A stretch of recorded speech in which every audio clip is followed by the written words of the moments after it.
കാണിച്ചു തരാം ഇവിടെ എന്തൊക്കെയുള്ളത്.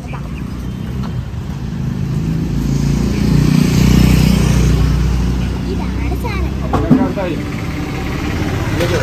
പേരെന്ന് പറഞ്ഞിട്ട് ഇത് കിളിക്കൂട്, ഇത് ചിക്കൻ ലോലിപോപ്പ്, ഇത് കബാബ്, ഇത് ബീഫ് റോള്, ഇത് ഇറച്ചി പത്തിരി, ഇത് ഫോക്കസ് ഷവർമ, കേസരി, ഉന്നക്ക, ചിക്കൻ നിറച്ചത്, ഉള്ളിവട വട ഐറ്റം അറിയാലോ, അത് പാലാട, നെയ്പത്തിരി, ചിക്കൻ പൊട്ടിത്തെറിച്ചത്, ചിക്കൻ ചീറിപ്പാഞ്ഞൽ, ഇത് വെള്ളക്കുന്ന് ജംഗ്ഷൻ വടക്ക് വശം രാവിലെ.